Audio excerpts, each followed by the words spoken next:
Lead or be led. Me, we can't be mad. Life of a lion, live for the hunt. See the top, be stared. Lead or be led. Me, we can't be mad. Ladies and gentlemen, welcome to the Sean Whalen Show. We have quite a show today. I'm pumped, man. You're sore. You're still sore from yesterday. Tell everybody about this. I will never. Don't lie. Ray Cashcare, Navy SEAL, is sore from. I'm a little sore. Chest workout. Yes, sir. We did a good work. It was different, you know. Yeah. Sometimes mixing it up. Mix it up. My muscles just said, "Yeah, let's give Sean the benefit of the doubt." I'm kidding. No, it was a great workout. I mean, we you know, it's funny when you're around another overachiever, alpha, if you will. You just get kind after of it. Yeah. We were joking about it. We're both these old guys just freaking smashing weights and making the young guys look kind of funny because we were slinging it. Yeah, we were getting it done. Guys, Ray Cashcare, Navy SEAL. Yeah. I like how you've always introduced yourself the way you're like Ray Cash. Just Ray Cash. Every time you freaking FaceTime me, message me, it's always like Ray Cash, Navy SEAL. Ray Cashcare, former Navy SEAL. Yeah. And it's, you know, I do that with friends. I don't go around doing that with everybody. You Why know, not? Well, if you look, we were just talking, guys. Ray, I don't even know how we met. Somebody asked me that. How do you know Ray? I'm like, I don't even know. How did we meet? Do you know how we met? No, I don't even remember. You know, it's funny. Some of my people that I don't know. I mean, I knew who you were. I followed you for years. And yeah. We've known each other for a handful of years, and paths crossed, and down in California, and I trained with you at Black Site, the whole deal. And you're speaking, you're blowing up, like you're coaching, the whole deal. Like, talk about it. Tell everybody like where you're at, what you're doing. We'll talk a little bit about some cool Navy SEAL stuff. But just Ray Cashcare, 52 years young, great American, trying to live in the greatest country on the planet, and I'm living a dream. I'm living the American dream. I'm Chief Communications Officer over at Watchtower Firearms. I love guns. Sean is one of my Mr. Whalen's one of my mentors. Sean. I know Sean. And I just took his advice. You know, I streamline things, prioritize, strategize, monetize, and I do shit that I love. I love guns. I love speaking. You know, I asked you for a critique today. That was a fun conversation. Dude, it's fun. You're funny because it's when I talked to Cody yesterday. It's fascinating for me, having never served in the military, to have most of my friends be ex-military. Yeah. Most of the guys I hang out with, right? And there's an interesting parallel between you and Cody. And we had a great conversation, but the fear that you guys have of speaking and not like you're afraid of it, but like the trepidation and did I do it? Am I good? I'm like, you motherfuckers have been around the world and taken care of business and smoked however many freaking bad guys and done the craziest, gnarliest shit that literally most human beings would be would literally shit their pants doing. And that was easy for you. That just became second nature for you. And then all of a sudden it's like Cody's talking about how even doing a Facebook post, he was scared as shit. And you speaking, you love it. You're good at it. You're fucking phenomenal at it. Still, it's like, okay, am I good? Like you'd rather go through the shoot house and do the whole thing. I would. That's simple shit. I just think it's funny because the stuff that you do, you're comfortable with, like gets my heart rate up. Where for me, getting on stage and talking about anything and everything, I'm like cool as a cucumber. And it's like the roles kind of get reversed, and I think it's fucking hilarious. Well, it's amazing what the body gets used to, right? Yeah. I mean, you know, like I said, let's kind of rewind. You know, SEAL to entrepreneur, scared shitless, right? Mm-hmm. Because overseas, you know who the enemy is. Yeah. Right. You said that today, I really like that. Yeah, and here's the thing. You know, listen, you're the king of this, right? You're like me.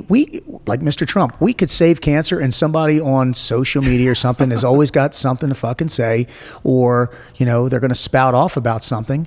And the thing with me is like, listen, I surround myself with people at higher frequencies, because that's the only way you're going to climb, is if you surround yourself with bigger, better, faster, and stronger. So like today, listen, I'm not going to hold back. As soon as I got done, I know you were there. I told you one of my bucket list was what? I told you I'm going to be on your, I told you, and I told Mr. Grover the same thing. And this year I spoke with you, which you were amazing. And then I'm going to speak with Mr. Grover. And soon as I'm done, I mean, shit, every time before I go into speech, I get ready to go on stage. I'm like, Mr. Grover, any words of advice? He goes, your stage, your time, that's it. Yeah. As soon as I got off the stage, I didn't hit anybody up. I said, hey, you know, Sean, tell me what I can do better. Because it's all about the art of mastery 100%. For me. I just want to be better. Yep. And people like you know, like Like if I wanted to get in the apparel business, I would ask you, and because I guarantee you've done a million fucking things wrong for the rights that you have, two or 3 right? million things wrong. Same thing with, I've heard you speak, and it's like, I don't want to be you when I speak. I just want to be the best version of me. So I'm always looking for outside perspectives. Cody and I, we went and we did an AR after action report, and we didn't rip each other apart, but it was in a controlled environment where, two brothers in arms were just talking. I was like, hey, listen, I think he came out a little soft. And he said, I thought this and that. You got to leave the egos and the attitudes at the door, because that's called the art of being better, right? So, and I think that's the one contributing factor with me and Cody. Cody is a fucking intimidating dude. I told him that. I was like, you are not a guy. He got his neck wrenched in jiu-jitsu, so I'll take him right now. That's what he said. But looks are deceiving. He's got the biggest heart. And I think the one thing that him and I are both, we're starving, but we're humble. We play we do the voices and all that stuff, but I've learned that being vulnerable, coming to you, right, and asking and being vulnerable. And I've come to you on many occasions when my life's been turned upside down, and you're the guy that in my past has talking me to the ledge. We're like, man, listen, man, stop being a little bitch and step it up. Then other times when you've been like, hey, Ray, listen, take a step back, breathe, and not just with business, with life. And I have very few people in my circle that I can trust. Because I don't want someone to tell me all the time I'm doing great. I want someone to tell me, listen, man, you're screwed up. You're not being the best father, husband, Christian that you need to be. And I think it's good to get put in check from time to time. It's humbling. And and I mean, believe me, I'd do the same thing for you. We've had talks both ways, and that's what it's about, right? Give and take. Like when I'm training with you, I'm doing the same thing, because I realize you have a skill set and you have a knowledge base that I don't have. Excuse me. And I think, something to really look at that I'd love to get more of your insight on. You were talking to Will before we started the show, my son, because my son's thinking about enlisting in the military. And it's interesting because having boys and having sons, I want to raise my kids to be independent. I want them to be thoughtful and driven and the entire deal. But I also understand that, one of the things that I have really started to learn in my life at 45 years old is I know what I don't know. And at the end of the day, there's a lot of guys that just stick their head up their ass, lie, pretend that they do, because of that ego, because of the pride. We live in a culture and a society where very few people ask for help or ask for guidance or ask questions. Agreed. Hence male suicide, hence a lot of these issues, right? And I think that's really a profound sign of nobility and wisdom, is when a dude is willing to say, hey man, how do I do this better? When I'm in a shoot house with you and you're working corners and pieing and over here, I want to know what I can do better. And I think one of the things that's really interesting about our culture and our society right now is that, we're so bottled up and so closed up, and there's so much conversation around weakness and asking questions and doing these things, and the vulnerability conversation. And what I've noticed about you is you've been extraordinarily humble in your journey, but also becoming an entrepreneur. You go from top level baddest motherfucker on the planet, Navy SEAL, to how do I also win the entrepreneur game? And you're smart enough to go, hey, who are the people? Who can I talk to? Who can I do? So, that's something that I'm really strongly wanting to impress on my kids, and same thing that I want to live. But there's a lot of men out there that are scared of that. There's a lot of people that are timid around that. And you coming from such a high level game that you've been playing, now coming into another game, how much does that help you? How much does that drive you? Well, I think that, it's definitely a driving force, having the confidence of knowing what I accomplished. I think that definitely gets me in that door, mentally and emotionally. But, that's where the work starts. Just being a Navy SEAL might get me in the room, but that doesn't keep me in the room, Right. So, and when I get in these rooms, I'm scared shitless. I'll never let you see it. When I'm getting ready to breach or do something, I'm scared shitless, but that's what makes us alive, being nervous, getting up on stage. I still get nervous when I get up on stage. Cody and I were talking about, I lost my train of thought 3 times a day, and I'm just like, shit, but I looked at the wrong hourglass. I mean, there was a lot of things, but it's about just overcoming that adversity. And a lot of what I do is I remember what I've already accomplished, right? Meaning, was being a Navy SEAL the greatest thing in my life? At that time, yes, but not now. Yeah. I mean, being a father and a husband and a Christian, it means more to me than anything. And I tell everybody for years, you know, as a Navy SEAL, I didn't really like who I was. I'm starting to like who I am now, but I like where I'm going. Yeah. You know, and, you know, someone told me once, know your place. And when I asked him a question, he said that I was a little hesitant, a little apprehensive. And you know me, I'll mouth off to him. I'm like, what the fuck did you say? He goes, Ray, the only way you're going to know where you're going is if you know where you've been.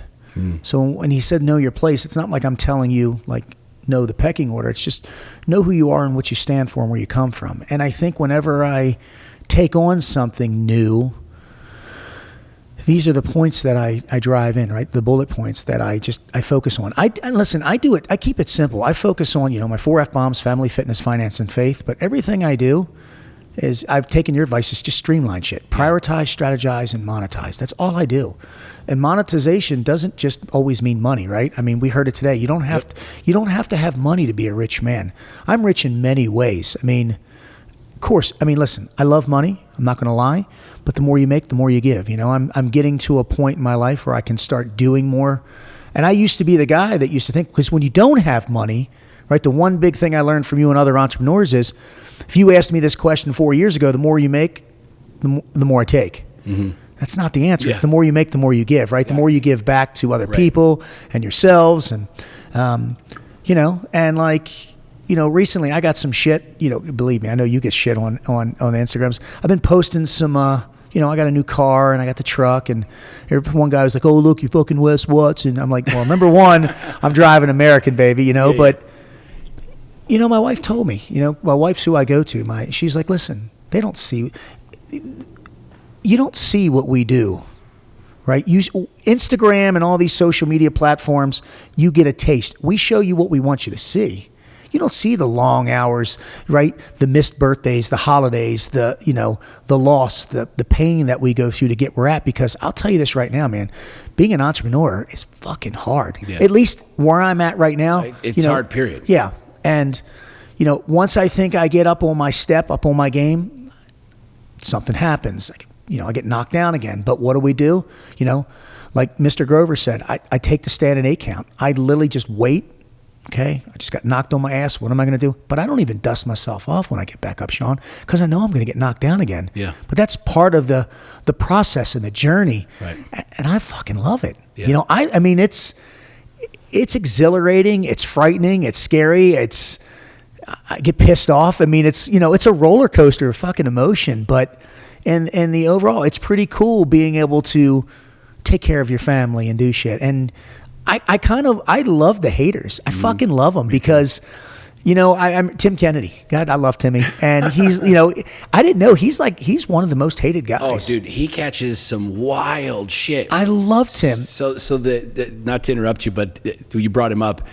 The whole thing with Russell Brunson that went viral a little bit ago, and I posted the video, and if you listen to the actual video, which no one did, they just jumped on whatever the headline was. The bandwagon, some idiots, where I was like, hey, look, Russell fucked up. I mean, everybody's like, I can't believe you're defending him. I'm like, no, I said that the dude made a mistake, right? But all the, you know, the Johnny badasses on the couch and the whole thing, it was funny because for like 3 days, that thing just went. I shut my comments off, or limited the comments after like 3,000 comments, and 2,900 something of them were like, fuck you, shitting on me, right? And it was like 2 or 3 days later, Tim texted me. He's like, hey man, chin up, don't worry about it. Yep. Like he was the guy when I'm getting dumped on, and because he gets it all the time. He's told me, welcome to the club. I got the same thing. Exactly. He's like, and of all the people though, he was the guy that texted me, said, hey, don't sweat this. But what I believe, you know, when you talk about the haters and the trolls, like it's a really simple conversation, and I don't think very many people truly understand it, right? They don't really understand, you know, the dynamic, because people are so terrified of being judged. And I've said this 1,000 times from stage. I always ask people, I'm like, how many of you have ever fucked up? And raise your hand. And I'm like, I'm gonna double fist that because I've fucked up so many times, right? Yeah. I don't think people are afraid of failing. People are afraid of being judged. Yeah, I agree. And it's wild because like you bought the cars. When I bought my Lamborghini, I had it for like 3 weeks and didn't talk about it. And one night I'm talking to Andy Frisella, and I was like, yo, guess what, dude? Check this out. And he sent him a picture of it. He's like, fuck yeah, like He's like, dude, I didn't even know. And I was like, I know, I haven't wanted to post it and the whole thing. He's like, what the fuck is wrong with you, man? I remember like, when you let Will drive the Will car, took all it. this shit that happened. I'm like, Oh people are my like, I God. can't believe you let. I'm like, well, first of all, you don't have a Lamborghini. You don't have no clue. Exactly, Like, I don't. exactly. Yeah, you can't even relate. But it's interesting because, you know, we live in that fear and it's real. And it's funny because whether you're a Navy SEAL, an entrepreneur, you know, we really do have that stigma, if you will. I don't want to be judged. I don't want to be, but at the same time, Andy said something really important to me. And I love watching you do this with the new truck and the Hellcat and the whole thing. He's like, if you don't talk about the wins, who does? That's right. And he's like, if all it is Loserville and Shitville on social media, and we don't have winners talking about winners, then it's just Shitville 24/7. And I think that's a really cool thing, you know, watching you step into that. You know, I tell people, listen, if you don't post the wins, no one's ever going to win. Everybody's going to be scared to win. Like, post that shit. Be proud of it. You know, You should be. If you have a problem with my car, ask me what it took to get there. Yeah. Because you got a year, you got 14 hours a day, you got Right. working on Sundays. Yeah, let's talk about it. You know, I don't think it's, and I truly don't believe it's the car. I don't believe not. it's my kid driving it or whatever. No. Because the truth is, if you asked 100 dads, hey, if you could We're all let gonna your say the kid same take a damn- Lamborghini to yes. prom, would you do it? And they'd all say yes. Of course they would. Now the ego would be like, no, fuck that, let them take my truck. I'm like, no, you're not. We're not having that conversation. But I love the fact that you're stepping into that game because we need it. You know what I mean? And especially in the veteran community. Oh, yeah. Like Cody was talking about that, and you've talked about that. Like, we need that leadership. We need the guys who are like showing the success, building the business. Because there's a lot of people struggling that don't have that. I do it because if I can do it, you can do it. You know, Exactly. I've never been the sharp. You know, I haven't. I've never been the most. I haven't been a scholar, you know. But listen, I'm the art of working hard. You know, just putting out, being a great dude, and seeing. And I don't change my message. You know, I mean, I stick with what works for me. Yeah. When I first started, I'll totally own up to it. I was trying to be a you and trying to be a Bedros and this guy and this guy, and then I was like, no, take bits and pieces of it. Get yourself in the room, learn, Exactly. right? And that's the thing, man. Like at your level, I know you probably get a million guys that come to you, but every now and then a few of us come through that maybe shine. You see something, maybe, you know, like Mr. Grover said, I see me in you. You know, Yeah. He told me I was fucking insane once, and I'm like, and he goes, no. It's not a. That's Yeah. not a. That's, And, you know, that's you a don't cut compliment. Mr. Grover off. You know, he's like, I'm not. Let me finish, and I'm like, yes, sir. You know, put your head down. Yeah. He goes, it's a good thing. You Yeah. know, so keep doing it. Don't Yeah. change. You know, and I love it, and I'm not. I mean.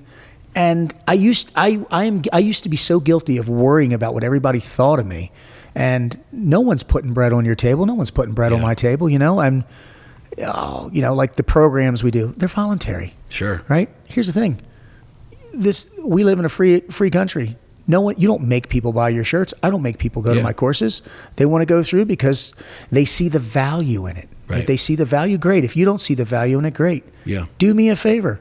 Unfollow me, block me. Yeah. I don't care. Yeah, Your comments, literally, let me tell you, you know why I love negative comments? I'm gonna make sure, because when I'm taking a deuce, I like to read them. That's like, I'll be in a comment, taking a shit, my wife's laugh, like, Yeah. oh my God, you gotta Listen listen to to this one. I don't spend my time worrying about what the average think. Yeah. I don't. So here's a little insight, and I haven't shared this too many times. I've shared this more with my clients, but this is something that a lot of people don't understand about marketing, right?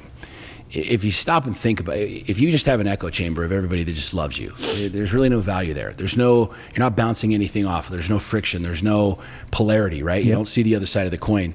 And I found a number of years ago that, I mean, a social media post is literally a billboard, right? You can go down to the freeway and get a billboard, spend $5,000 a month, put your message up there. It's there for 30 days. They take your thing down, whatever. You do a post, a picture, a video, a thought, whatever.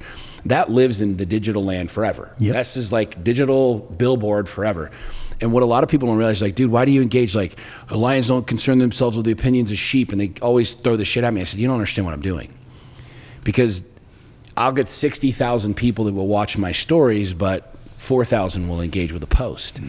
And so you have way more people watching, consuming, reading, and learning than you do actually engaging. But what's my game plan? Same thing. You get somebody who talks a little bit of shit. Now there's two types of people. People that kind of want to talk a little bit of shit, and then there's the people that just, they don't give a fuck, right? Yeah. But when you engage there and you actually educate people, you know, why would you let your kid drive that car? How could you let your kid take a $250,000 car to prom? I said, well, let me tell you. And then I explain like how as a father, like I want to give my kid a lesson in responsibility. And most people don't think about that. They think about some rich, arrogant dude's kid who's just going to wrap it around a tree and not give a fuck, right? And what's fascinating about this is like when you actually get the game of social media and you start sharing these nuggets in this education, marketing 101, in order for me to get my message in front of you, like guys, anybody listening to this, like whether you're Ford, Pepsi, Ray Cash, Sean Whalen, Lions on Sheep, doesn't matter. We got to put our messages out there to get people to see it and buy our shit, consume, whatever.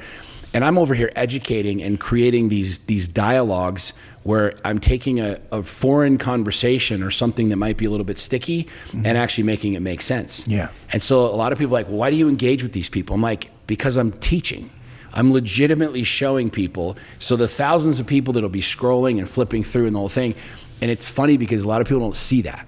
They're like, oh, you're just wasting your time and this and that and the other. I'm like, if that was the case, then my business wouldn't be growing. Your consulting business wouldn't be growing. Your coaching business wouldn't be growing. And so there's a lot of insight to that. I want to ask you though, shift gears for 2 seconds. And you guys that are listening didn't catch this, but before we jumped on air, you were talking to Will because Will's thinking about enlisting. Yeah.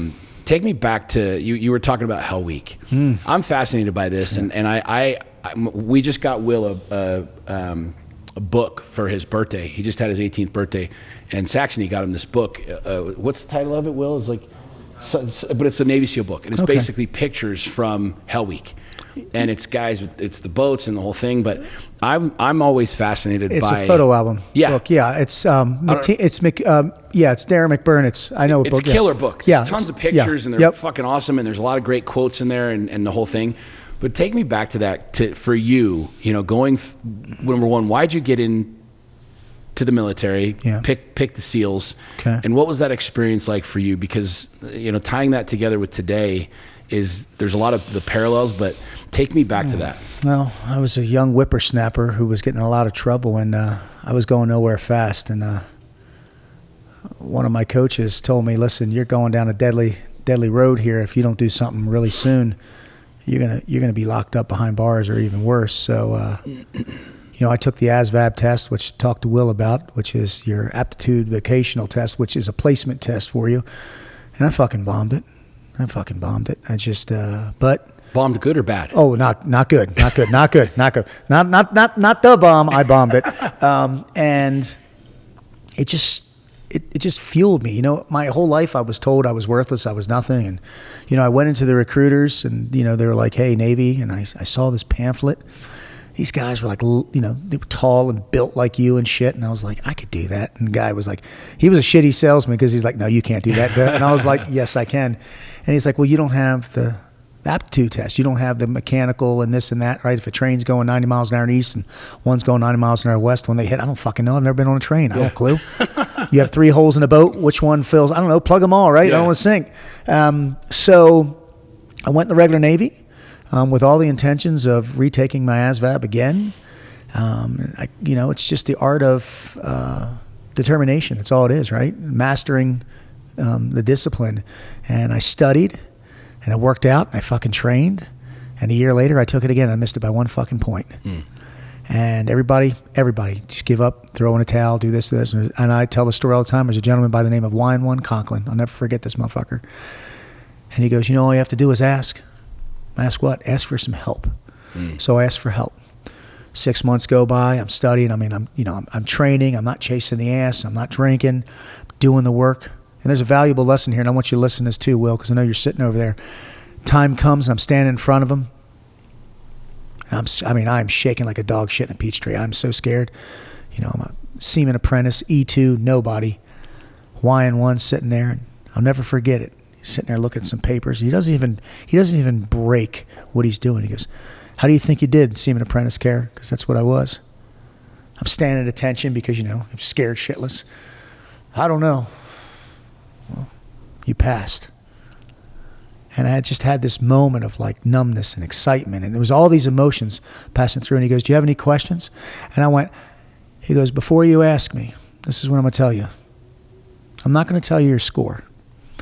He goes, "What I'm going to tell you is it matters what you do with the score, with the pass. What are you going to do with that?" So bottom line, I probably fucking bombed it, made it by 1 point. But the point is it doesn't matter how you got there. It's what you do when you get there is what I learned from this. And this is a lesson that I've taught my children. You know, my wife already knew this, but I instill it with everything I do. Listen, like case in point, I'm here right now with one of my mentors. I busted my balls to get here. I called you out at your event and told you I would. And I'm a man of my word, and I keep it. And I remember when I said that, people were like, you're never going to. And you told me, fuck that. Build your own stage, and I'll come with you. And I was like, well, I'll meet you in a mutual stage, but eventually it's coming. But we did it. And that's my point is, you know, I put in the work. I was like, Cody and I were talking about this. And Cody was here today too. You know, so both of us were at your event, sitting VIP. We called you out on it. And I mean, it's, you know, I got goosebumps. It's pretty cool when you're just like, look, and you know, when I was like that, I'm like, I'll fucking see. You know, you didn't take it. You took it as it's a fun. Yeah, let's do it. It's a challenge. You know, like you were there once. You know, and it's like I think people, you know, at a higher level, they love seeing that. You know, like when I first started working for Bedros, he's like, where do you see yourself in 3 or 5 years? I said, I'm going to be you. And he said, come fucking get it. Yeah. I'm not going to be here in 3 or 5 years. Yeah. But you can have this spot if you can earn it, you know. But, and I've just kind of taken that on, you know. It's just, I chip away. I challenge myself. I said the same thing to Mr. Grover, you know, and the deal is, you know, I'm doing that in July. I was like, listen, there's all these speakers. I get to open for you. And he's like, all right, don't disappoint, you know. Yes, sir. You stand at attention, Mr. Grover. But I won't, you know. I mean, I'm going to, same thing. I'm going to keep my word, but I keep my word to myself. Yeah. It wasn't even to you. Back in the day, you know, the one thing, the big life lesson I can give you, Will, is for the first 45 years of my life, because I'm not saying listen, I'm sure you work hard. We have different backgrounds. But I used to do everything to prove everyone wrong. Fuck you. Fuck everybody. You know, everybody that thought I couldn't do it. And, you know, now I do it to prove myself right. You know, so, and if I wouldn't have got on the stage with your dad this year, it would have been, well, you know, I'll see you next year. Yeah. I don't stop. I don't give in. I don't give up. Yeah. And I won't quit. That's just, you know, even though on stage today I told people I was the biggest fucking quitter you ever met, but it's in a different context. I just quit all the bullshit. Yeah. You know, the negativity, the self-sabotage, not knowing my self-worth. So many people are guilty of this. You've tuned me up. I don't know how many times. I got a picture on my Instagram. You're yelling at me, and I took the picture. And you're like, did you just fucking take a picture? But no, and then I posted. But I don't care. Yeah. You know, because we need that. I truly believe, like, I don't play the game not to lose. I play the game to win. And to me, I want everybody around me winning. And there's not a lot of people like with that mentality. That's a rare commodity, sir. Because a lot of people feel like in order for me to win, somebody else has to lose. Yep. And I've always had the philosophy, whether it's in business or whatever else, it's like, if I can create a win-win situation for everybody, then everybody wins. Yeah. You know what I mean? And I'm constantly moving forward. So it's like, even with people that take shit and copy it and plagiarize it and use it. People are like, doesn't that piss you off? I'm like, no, because I'm already 10 steps ahead. I'm already 10 posts ahead. You've already mastered that. Yep, I get it. It's so far behind me that you can copy all my shit because I'm constantly creating. Yep. And so like, there's not scarcity. And I truly believe that. Like when this is a lot of rhetoric for a lot of people, and it's well, it sounds easy, Sean, because you're here, or Ray, you're here, and now you got, like, no, dude, like along the way, you've helped an infinite amount of people win, as have I, right? And I've never once looked at it like, well, yeah, Ray got a new fucking car, man, fuck that guy. I'm like, fuck yeah, dude, go get another one. You know what I'm saying? Yeah. And anybody that I know, everybody that I know that's playing a bigger game has that same mentality. Oh yeah. Has that same fucking mentality. And I truly believe this because I've had 5 professional MMA fights. I won 3 and I lost 2. And a bunch of my friends, Court McGee, one of my dear friends, UFC fighter, won the Ultimate Fighter. Not one time has that guy ever fucking mocked or made fun of my losses. Not one time. I've never had a single millionaire or billionaire friend of mine that has talked about me losing millions of dollars and going through a bankruptcy 13 years ago. Not one time. Because they understand the game. They understand what it takes. Exactly, yep. And so it's like, cool, you lost some money, great, get back on the fucking horse, let's keep going, right? Oh, you got knocked out, what'd you learn? Great, get back in the fucking ring. You know what I'm saying? Yeah. That's a mentality. Did you get that? Do you think that's coming more now, or did you get that in the military? I think it's coming more now, but I got it in the military. I mean, dude, it's the thing. You go from here to here. And now I'm trying to build my way back up again. But, like the first time I lost, and again, 50 G's, one of my entrepreneurs goes, welcome to be a fucking entrepreneur. Oh, yeah. I had to claim bankruptcy before. Welcome to be an entrepreneur. I'm like, wait a minute. You mean this is normal? And they're like, dude, I can put you in a room with the biggest people. And I guarantee, and I have like, I call my 10 commandments of fuck ups of becoming an entrepreneur. And they're like, every single one of them has been through there. You know, it's kind of like Goodfellas when, he came out of court, welcome to the family. Hey. Yeah, that's exactly what it's like. But yeah,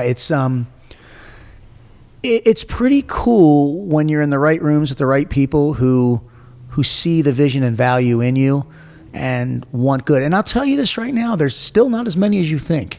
There's a lot of fucking narcissists out there. There are a lot of narcissists out there. I do, man. Like, I remember when I saw the video with Will driving the car, I'm like, lucky bastard. I wish what was shown, but like, but in the same sentence, I was like, well, shit, maybe one day I'll, my daughter, I want, because my son's grown, but yeah, same thing. Why not? It's like, hey, he did it. The how you were teaching responsibility. I saw, you have to be 3-dimensional. Right. You just see past it. The people, all they see is the gazillion-dollar car and the lifestyle. They don't see the lessons that you're teaching people. Because that could have went horribly the other way, but he's a good kid with the right upbringing, and that's what happens. But yeah, man, I see a lot of, entrepreneurship's crazy. It's a crazy fucking world. And is it harder to be in a Navy SEAL? It's scarier. Really? It's scarier because there's so many, there's a lot of unknowns and uncertainties in the SEAL teams, but you're running with a fucking crew of guys that are bigger, better, faster, and stronger than you. I've just taken the same thing. Yeah. I'm in the stack with you. I'm not the number 1 or 2 guy though. That's the thing, right? I'm kind of in the back right now, but maybe eventually I'll work my way up, but I'm still in the right stack. Sometimes if I don't make the cut, hey, sit this one out. Okay. I'll just keep working and then I get back in the stack. That's how I look at it. But there's been times where I've been the number 1 or 2 guy, but right now for most of the people that I'm hanging around with, it's like, hey, 3 or 4, get back there. Well, your time's coming. You told Will, you said the same thing to Will. You're like, when, you go through buds and you go through the schools and the whole thing, and then you get with a team, and then you just are dog shit. You get treated dog shit, and you got to earn your keep. I mean, there's a lot of the same traditions when you're running with the alpha crew. I mean, the real alpha crew, right? Not, an alpha isn't someone that beats his chest. Totally. An alpha is someone that makes people want to be better. Right. That's, but when you're running, there's the same, you got to earn your keep. I couldn't just show up, knock on the door, go, I'm a Navy SEAL, let's do a fucking podcast. Yeah. We worked together, we broke bread together, I love your family, but it takes time, you got to build these relationships. And in the SEAL teams, I did a lot of communication, and it's the same thing. All I do is I apply the hardships and the pain of my life with the teachings, the stacking the W's and the L's of life and the SEAL teams, and I just apply it to what I do. And, like case in point, I've seen you in the kill house before. I don't give a fuck if you were military or not. You're better than some guys I know in the military, right? So I don't judge people on what they've done. I don't. I think it's cool. You got this huge fucking facility, but I don't like you because you got money. I like you just because I like you. Because I'm fucking cool. Yeah. Well, you're good. No, I'm kidding. You're a cool guy. But I like a lot of what you instill in the kids, right? You're a family man. Shit, I got the same bracelet. Remember I asked you? I didn't wear it because I only wear it for special occasions. But, just so you know, hanging out with me is a special occasion. The David, what's his name? David, remember you told me Yerkin? Yeah, Yerman. I was like, dude, I love that.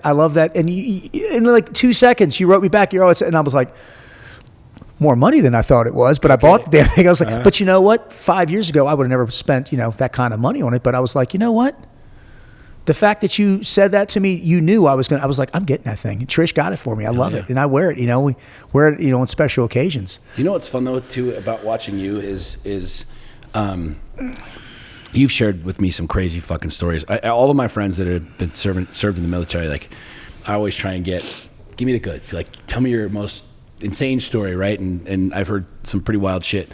Your torpedo tube ones. Oh, doing a lockout just sucks balls, man. Sucks. He's explaining that. Tell everybody about that really quick. So I don't remember when you told me this, but Oh, it was down in we were in San Diego. Yeah, and you were telling me, but you were like in vivid detail, and I was like, I would have fucking died. Like, so that's it's as simple as this. terrifying. You're at about 20 feet. And you're in a torpedo tube. They lock you in this torpedo tube, and they put you face to face with someone. And when you first do it, it's kind of an admin run where you have kind of like some chem lights and stuff where you can see. And then they open it up during the day, and you kind of just go out. And it's a really tight fit. You know, you got your Draeger on, and you're going out.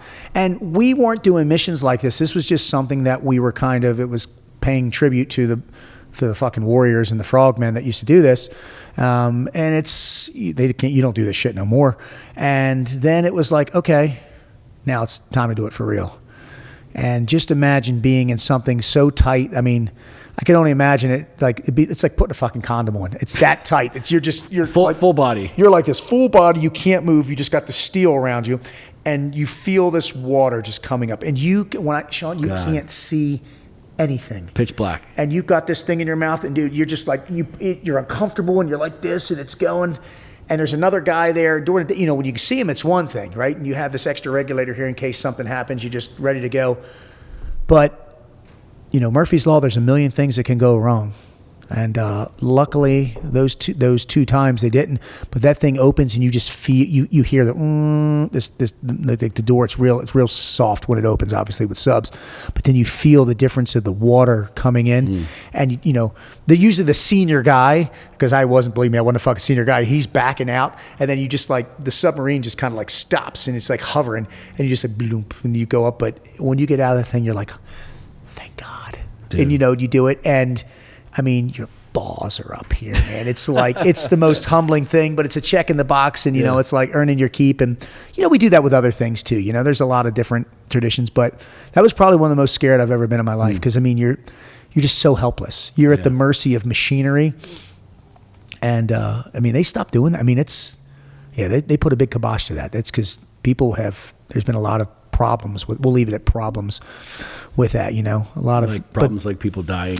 Yeah. And, you know, like, you know, back in the day, listen, frogmen, I mean, back in the day, the UDT, they were fucking animals, man. Yeah. I mean, I've had the pleasure of meeting a few before they passed away. Some of these guys were animals, and, you know, they used to cover themselves in like grease when they didn't have wetsuits and just go to work, you know, and it's like, what happened when that shit wore off? Well, we were cold. I'm like, wow. You know, so, you know, the evolution of the frogman and everything. I mean, you know, I've heard these stories, you know, Old Misery, which was the nasty log that weighed hundreds of pounds. They've done away with that.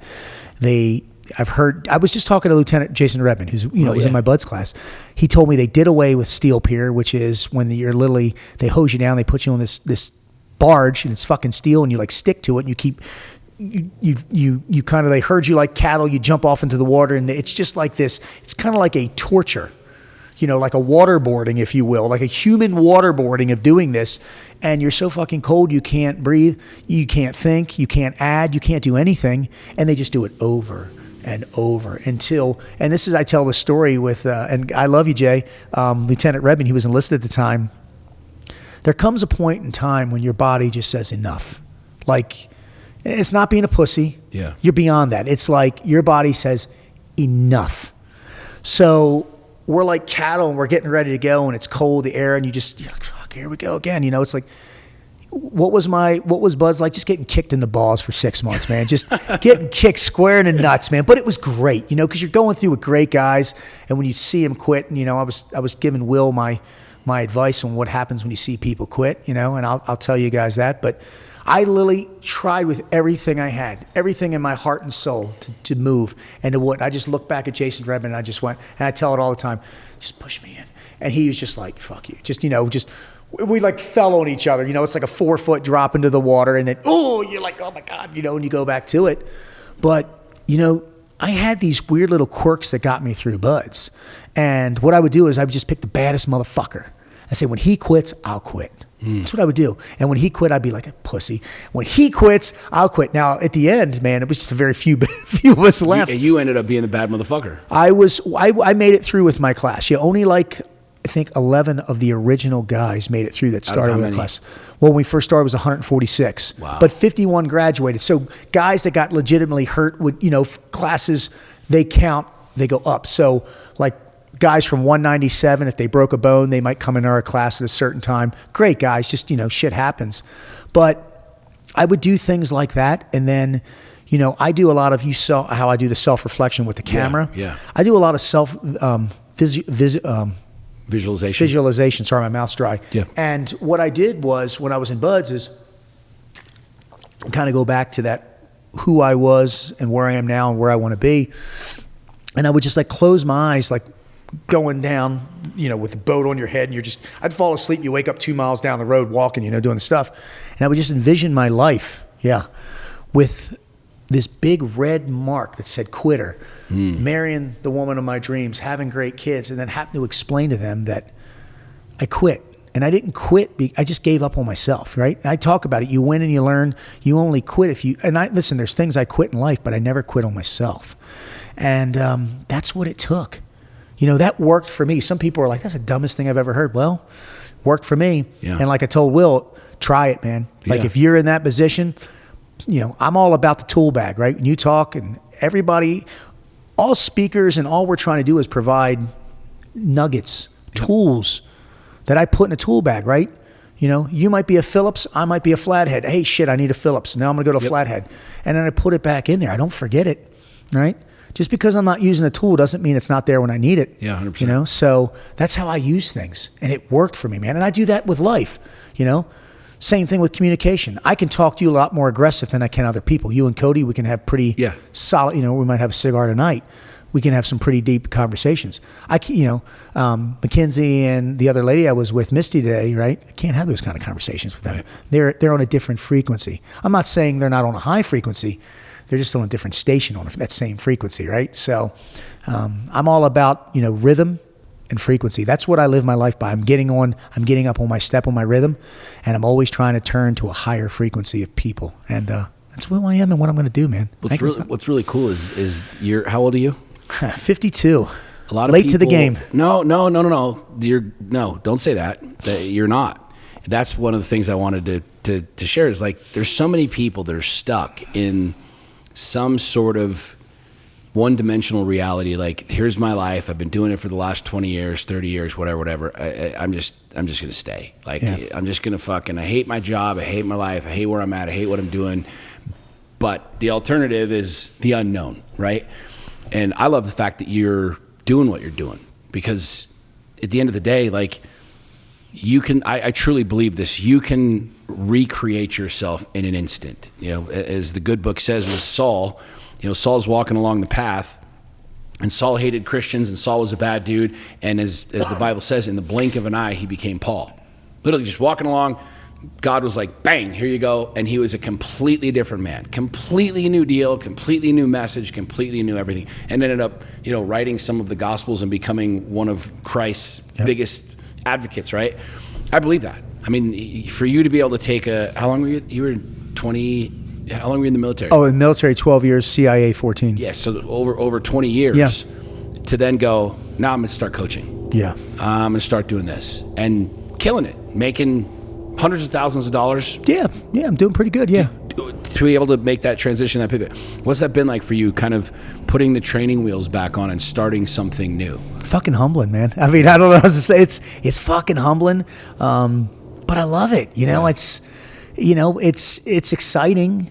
It's exciting and scary. I mean, I know you know what I'm talking about. You probably have to think back a little bit, but man. But expansion is scary, period. I don't give a shit what level you're playing. It's like going on a first date.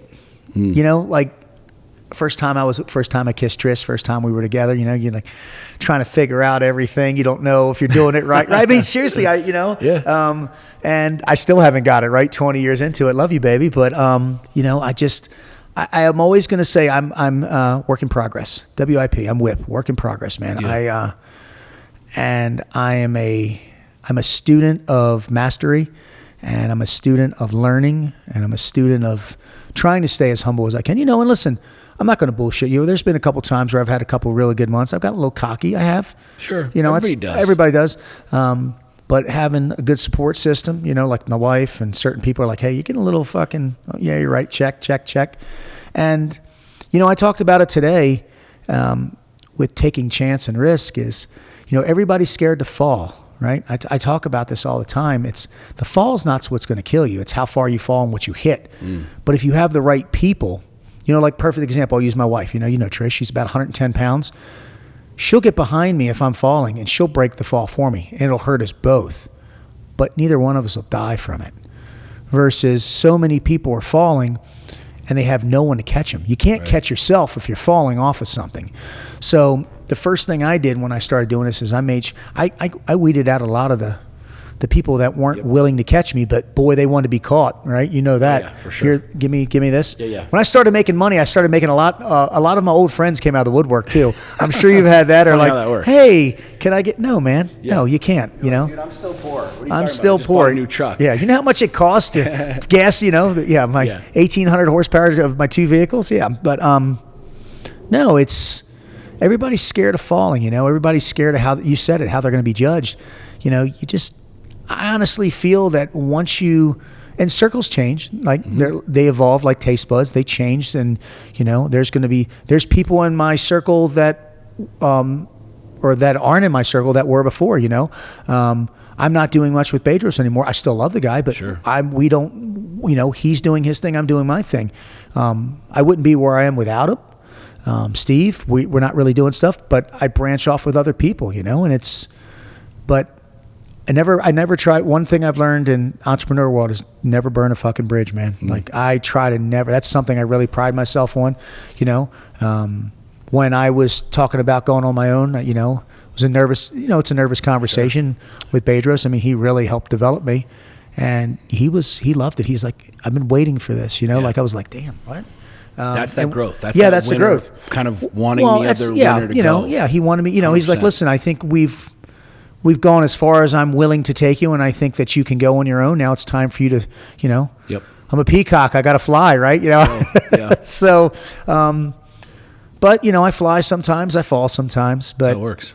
I surround myself with good people that help me, and man, I'm gonna just keep fucking flying, bro. I mean, I tell everybody until you can't. Until I can't, even when the body's not working, you're like, there's some BPC 157. I can fix that. You heard me talking about warming up with Trish. Yeah, it doesn't move as fast as it used to, but it still moves when it needs to. Yeah. So you mentioned earlier your journey into Christianity. Yeah.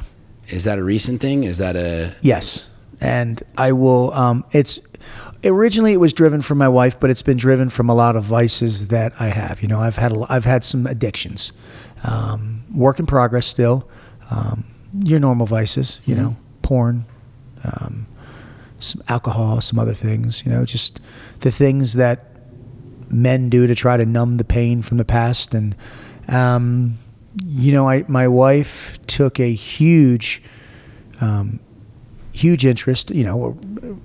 Take in Christianity, and I was really seeing a huge difference in her. And I know this sounds horrible, but in my mind, I just said, fuck it. I'm ready to, I know it's not what you should say when you're talking about Christianity, but this is how I work. And we go to a church called Coastal Community College. Coastal Community College. Coastal Community. There's another college named after that. But and I have these two amazing pastors. One's Pastor Hank. And the only way I can describe him is Ferris Bueller's teacher, Bueller. Yep. But I love him. And his wife's name's Miss Donna. And then we have Trevellis, dreadlocks, African-American, who used to be a police officer. And they're so opposite on the spectrum. And, we got baptized about 2 years ago. The whole family, we did it together. It's really neat. And I felt the power and the energy in it. But, it's funny. I was asked recently, and I watch how I say this. Pastor Hank is like, I did my 1,320 push-ups. He did a sermon on perseverance and, doing that. And I was like, I wanted to say USOB in church, but I couldn't because they had a light on me. But he asked me a question, and I remember it like it was yesterday. He goes, so are you a believer now? And I said, no, sir. But I'm starting to believe. I've done a lot of things in my life. I've seen a lot of things that I question. But I do know that the faith has brought me and my wife stronger, physically, mentally, and emotionally. And physically doesn't mean, in an intimate way. Physically, just connecting. We connect better, right? My daughter has always gone to a Christian academy, and I'm like, what kind of example, right? You said it. What kind of example am I leading when, if I'm not going to church and I'm not, this is my family, right? There's times when the king steps in front, there's times when the queen steps in front, but the Cubs are always watching. So I was like, damn it, I've got to practice what I preach, and I got to preach what I practice. So, I go to church as much as I can. We do as much as we can with the church. My wife does life groups, and she's kind of like a counselor there now. And my daughter goes to camps. So we're loving it. But it's slow with me. And it's funny because I have like a Bible app, because the Bible is like, listen to Jordan Peterson talk. I don't understand it. I love you, Jordan. But he's so deep. Yeah. And I'm just like sitting there scratching my head with a thesaurus. But my wife found this app where it kind of breaks it down a little bit, right? I don't want to use the word dumbs it down, but just Bible for Dummies. It's like a yellow book. Yeah. But it gives me an understanding. Yeah. But the love that she's showing me for trying something, because again, it's scary. Yeah. It's the unknown, right? It's like, listen, if this worked. What's scary about it to you? Like building a relationship with God. What's scary about that? Wondering if he'll let me down, because I see things like, I question things. Like, perfect example, I lost my father-in-law like a year and a half ago. Probably one of the greatest men I've ever met in my life. He got diagnosed with acute cancer on my wife's birthday. And we knew something was up because he wasn't feeling well. But he always gets this big burrito. I mean, he's a big dude. He's bigger than you. And he didn't eat it all. We were like, what the fuck? And the next day, they're like, your test results come. We need you to come in the hospital now. He was in the hospital for 50 days. They put him on hospice. 2 days later, he had to come home for 2 days, and he passed away. And I'm just like, this is where I ask God, like, you have all these pieces of shit on the earth that are doing all these horrible things to kids and doing this. Why can't you take him? And, I've gotten some kickback and some flack from the community, but I'm like, explain it to me. Well, and I never really get the answer that I can live with. Like, if you can tell, like, if someone can tell me why God, I'm going to be raw here, can't take a raper or a fucking child molester and give him that versus my father-in-law, who's been a great man since I've known him. I remember the day that I asked for permission for his daughter's hand. He's just like, I was like sweating, Yeah. But these are the questions that I have, and these are the questions that I sit and talk to my pastors about. And I mean, why do you think it is? I think he has a purpose for everybody. I honestly, what my purpose is his wife passed away many years before of breast cancer. And I honestly, in my mind, how I think now is I think God knew that they needed to be together. That's what I think now. But if you would have asked me that question when it happened, I would have given you a much different answer where you would not have liked it. Because, I was pissed off at God. Yeah. My father was murdered. A lot of bad things happened to me. And it's like, and my wife is the one that helped me with that analogy, if you will, the symbolism that, B-Ball wanted to be with Nanny, or, Art was going to be with Martha. I've never called him by that, but, and I can see that, right? I could be like, that makes sense to me. But every other answer I got from a biblical standpoint didn't make sense to me. Like that, no, that's horseshit. Yeah. No, take him. Yeah. Right? Don't take good people. But, I do know what I am learning is God has a reason for everything that he does. I don't always understand it. I'm never always going to agree with it, but I will respect it, as a believer. As a newfound believing Yeah. I'm careful with my words with that. I know my wife, when she listens to this, she'll probably smack me, but I'm not going to bullshit you, I mean, but I do believe there is a higher purpose. I do believe there's a higher calling. I do believe things happen for a reason. I believe a lot of things, but there's a lot of things I just don't understand. Maybe that's part of the game, though. I know. I'm learning that too. I know. It sucks, though, right? Does it, though? Because think about it this way.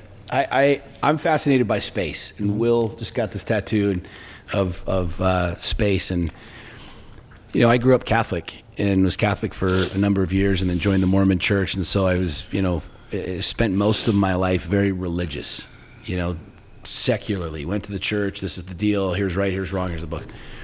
And after my divorce, I just closed all the books. I was like, all right, I'm going to go on a journey. Like Jesus went out in the wilderness. And it's funny because more people have died since the dawn of creation over God than anything else. Like religion, God has created more war with man than anything else. But if you stop and think about it, like we haven't found the edges of the universe yet. They just launched this James Webb telescope up, however many million light years away, and they pointed it to nothingness, and they all of a sudden discover galaxies, millions of galaxies. And it's like, we haven't even found the edges of our galaxy yet, right? I love that shit. I love not knowing. For me, like on my journey, like I've never really doubted that, but if you think about it, like that's what keeps you going. For me. Yeah. To me, it's like the constant evolution and quest, right? It's the constant wonder. If you knew everything, life would be boring. If you knew why good, why bad, why this, why that, there's no wonder. There's no journey. There's no exploration, right? And to me, like, it's so fascinating to see so many people get so worked up over religion. I'm talking about you. That they war over it and say, mine's right, yours wrong, yours. And it's like, guys, like, what the fuck do we really know? Yeah. What do you really fucking know? We just shot a telescope up, a $10 billion telescope, and discovered shit that, and literally, this was like a week ago. Headline news, James Webb telescope, you got to watch the documentary on Netflix, it's fucking fascinating. Discovered that our universe is expanding at a significantly more rapid rate that actually disproves a whole bunch of the Big Bang Theory and all this other shit, right? And I'm sitting here going, I'm laughing because for however many years it's been, this is what it is. This is the science. Yeah. This is what's proven. And God, I just imagine God kind of sitting back going, you fucking idiots. Like, guys, ask more questions. Yeah. Like, go have a little bit more faith. Like, go deeper down the rabbit hole. I've got a lot more shit to show you, you know? What does faith mean to you? Because I think a lot of people, that's that unknown. That's that scary. That's that I'm not really sure and I want to know. But what does faith mean to you? Faith to me, this is a pretty broad answer, is just the power of belief in something, someone, or yourself is what it means to me. Because that's what I talk about my 4 F-bombs, family, fitness, finance, and faith.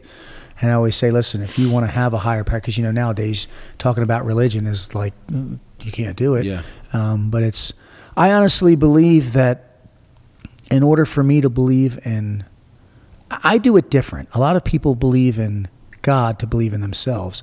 I honestly feel that in order for me to believe in God, I've got to believe in myself more.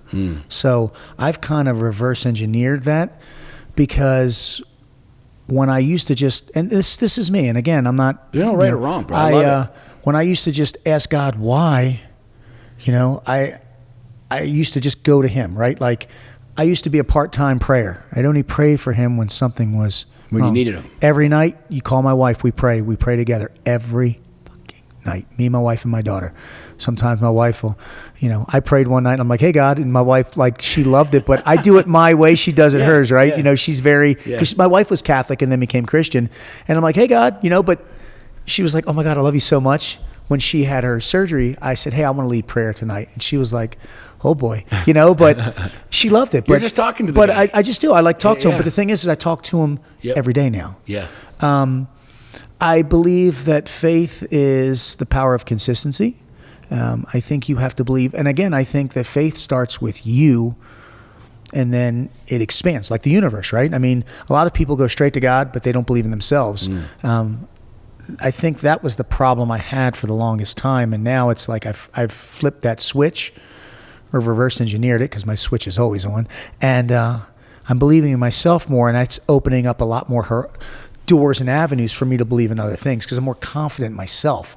I think people that have a hard time with whoever it is they believe in is because they don't really understand how intricate they are with things, and they don't, like, me and my wife, we talked about this, I was like, listen, don't force it on me, because you force anything on a man, he's going to just revolt. That's what we do. It's in our DNA, right? You'll see, Will, as you get older. When a woman tells you to do something, but a woman can, my wife has this gift of making me do things that she wants, why me thinking it's me doing it. She's really smart. Oh yeah, she admits it openly. She admits it in front of me. I'm like, she's like, I make you do whatever I want. But you know what? I had a guy once say you're pussy whipped. I'm like, and? Yeah. Yeah. So, okay. Yeah. I've got my wife tattooed on my arm. Yeah, I am pussy whipped.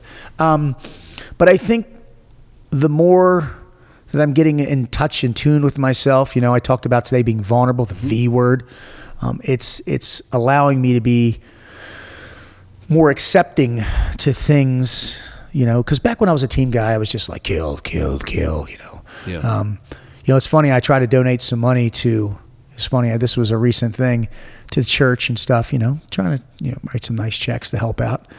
Pastor Hank said, Ray, you can't buy your way to heaven. I said, I know where I'm going. I just want to make sure they get a first class seat. Talking about the family, he goes, well, just keep showing up and we'll see what happens. Listen. Everything I did, I had to do for a reason. I'm not going to sit here and tell war stories. Believe me, I'm no badass by any means. I run with some fucking warriors that make me look like a sissy. But the things I've done, I'm not always proud of. Things I've done in wherever I worked and in life.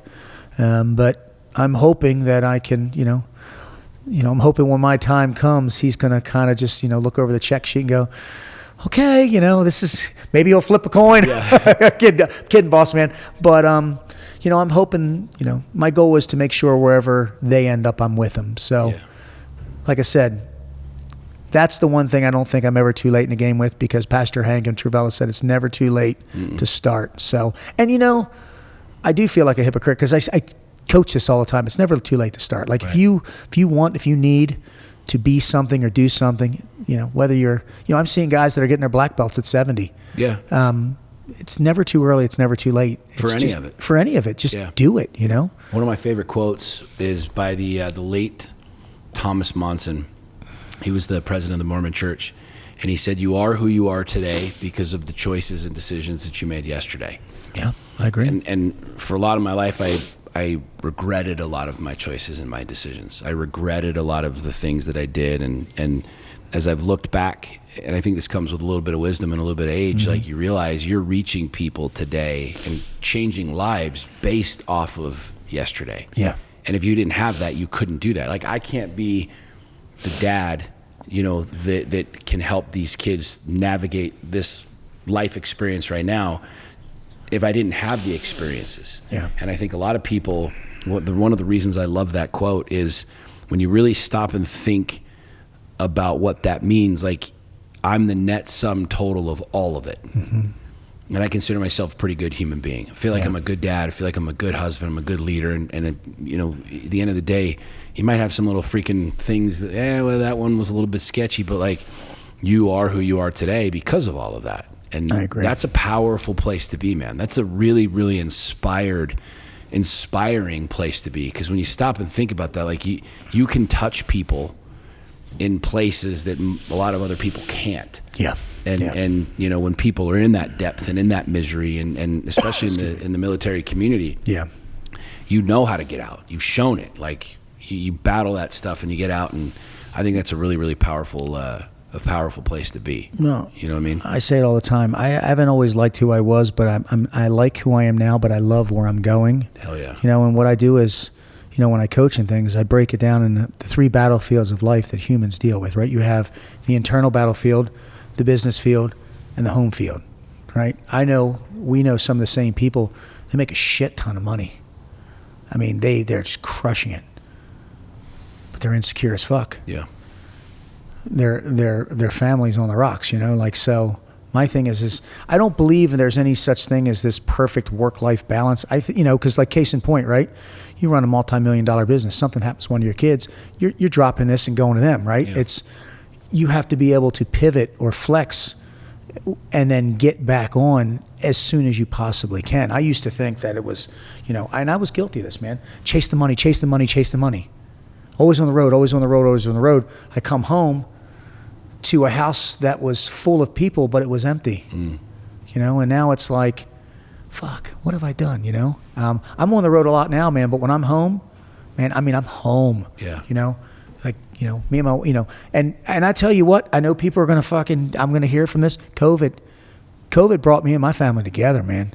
I mean, listen, don't get me started with all the bullshit with that. Yeah. But, you know, we started because when COVID hit, you know, I was like, I was looking at my wife. I'm like, oh, here we go. She's like, listen, you're not jumping up and down on me for the next however long. So we started getting into watching shows and stuff.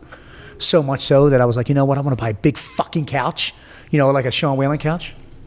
And We can take them out really quick. we just hang out and watch TV together. The pooches, that's good stuff, man. Yeah. That's what it's about. And we connect and we talk and we laugh and we, you know, just do shit. You know, and even when the world's picking back up, you know what? We still have those, every night we do that. You know, like there's things obviously I hated about it, but you know, I liked how it slowed the world down for a few minutes for me. And I was like, it put things in perspective, like, holy shit, man, this is what the, you know, cause I thought the world was going to end. I mean, you know, I remember I got to tell you this, when the shit happened, we were actually doing a project class, COVID hit. No one knew what the fuck was going on. I come home like that, whatever that March was. It was right before my birthday, and literally the end of the world, right? Yeah. So I tell my wife, I'm like, fuck, I'm going to go buy toilet paper and water because they're the essentials, right? So I filled our garage up with it. I was that fucking guy. That guy. And then after that, my wife was like, you're so damn smart because we had toilet paper for like, and water for like the whole fucking, whatever it was. I made so much fun of people that bought all the toilet paper. It was hilarious. You know, and it's like my one buddy was like, you know what? I'll just wipe my hand with my ass with my hand and wash it. I was like, and I wasn't like a conspiracy theorist. I was just like, you know what? I'm just going to buy it all up so I have it, you know, and everything was so crazy. Yeah. There's something like that though, man. It's not, I love being able to be in a place in life where you can accept where you are and change. Yeah. And I don't give a shit what it is, where it is. Like I believe that, and that's one of the things that I'm very paralleled with you on. Is it's like you can make that change whenever you want. Oh yeah. And if you haven't been a great dad, you can become a great dad. You haven't been a great husband, you can become a great husband. You haven't been great to yourself, you can fucking start loving yourself. And that sounds hippy dippy and cheesy to a lot of people, but that's every not. Day's a new page, man. You know write what I'm it. I can try. I'm the author of my life. Yeah. I used to. Like, you know, you wear the shirt all the time. I bet on me. I make my own moves for me now. Yeah. I used to wait, wish, and want. I said it today, right? Wishing and wanting. Fuck that, man. Start making and taking action. Yeah. And a lot of people don't understand me anymore. They're like, what happened to you? I'm like, what do you mean what happened to me? I got changed, baby. Yeah, this is good. And that's the thing, man. Like I told you, I don't run with the same fucking circles I used to. And that's okay. I have no ill will with anybody, but, you know, I mean, mutual respect, but I tell everyone, this is my time. Yeah. You know, and people ask me what I want. I always tell people, world domination, I want it all. Mm-hmm. You know? Everything. Why I wouldn't want you? it all, yeah. And people are like, oh, you know, world peace. Sure. Sure. Throw Yeah. world peace in there. Yeah. You know, okay, sure. You know, it's the biggest load of world. Yeah, I want world peace. Sure. Yeah. It's never existed. Yeah. It never has, it never will. Right. Because why not though? Why not want it all? Why not? Like that's the thing I tell people all the time. If you're gonna dream big. If you're gonna play the game, play the highest level of the game. If you're gonna like have a conversation, go all in. If you're gonna like build something, build it as big as humanly possible. Like we short ourselves so much. health, wealth. That's You know how what I'm if saying? you ask, that's what I want. I want all the health. I want all the wealth. Yeah. And people are like, no, that's what I want. Yeah. Don't tell me what I'm allowed to want and need, and I'll take it. You know, and if you get in my way, I'll find a way to get around. Yeah, man, that's it. Get on a success train, or I'm gonna Terry Tate your ass and run you over. But that's the mentality that I think you have to have. And I don't do it in a dickful way. Yeah. I mean, I'll warn. Listen, this is where I'm going. Are you with me or not? Okay. Well, When people say, "Hey, you changed," be like, "Thank you." yeah, I take it you. as a I have. compliment. Yeah, you know? 100%. But you know what? This changed. Me and my wife have never been better. I've got a much better relationship with my kids, and you know, who knows? Who knows? I'm pumped, man. Good. I mean, I got on the podcast with Sean Whalen. It's pretty fucking cool. Okay, I got one more question for you. One more. Let's do it. And we could keep going, but the dogs are going to pee on the carpet here in a second. If this was your last comment, this was your last statement ever, what would it be? These were your last words.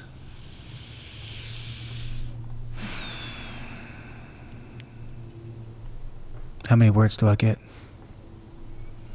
Damn, Sean. I knew you get deep. My last words would be, I love you, Trish. I love you, Nyla. I love you, Michael. I did the best I can. That's it. Because they're the three people I care about the most. I'd keep it simple. And then I tell my wife I'm going to miss her face. It's something we say. That's it. Believe me, I'm not going to give you a Jordan Peterson answer, something all analytical and shit, but no, I'd keep it simple, stupid, man. Just, I love my wife, my daughter, and my son.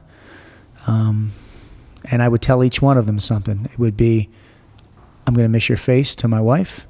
In your heart, something my daughter used to say to me. And my son, Michael, I'd say, I'll see you soon, Boogie, because I call him Boogie. That's it. And that's all I would need. And each one of them would know that, you know? And, yeah. It's a good place to be, man. It's you know? Simplicity is a great place to be. Yeah. Because I used to try to do too much shit at once, and I got overwhelmed. And slow it down. You're the one that told me, find a way to get paid to do what you love that you would do for free, and that's what I'm doing. Yeah. Yeah. Thanks. Love it, dude. Ray Cash, former Navy SEAL. Yeah. It's good to know you, man. I appreciate you. Real talk. We're gonna do this again. Thanks for being my friend, brother. Next time we'll have some cigars and talk some war stories. I want to hear some of your war stories. Love it. Guys, somewhere around this podcast link, whatever, you'll find Ray's social media, everything else. Go follow him. He's a good man, good father, good husband, good leader. I love watching you grow your business. I love watching you succeed, man. Real talk. Like, he motivated the shit out of me, and you're always happy. That's one of the things. You're always like, we FaceTime each other all the time, and we always pick up. Yeah, which is cool. But like, you're always. You're one of the few. I'm kidding. It's true. No, real talk. That's how I am. Like, very few people. Bradley, one of the guys. But you're always happy, dude, and I love that. Like, you got a lot of optimism and a lot of light, and you shine a lot of light. And you know, on behalf of probably a ton of people that follow you that really appreciate that, I just want to say thanks, man. God bless you. Ladies and gentlemen, thank you for tuning in. Please go follow Ray and share this podcast. We love you. God bless.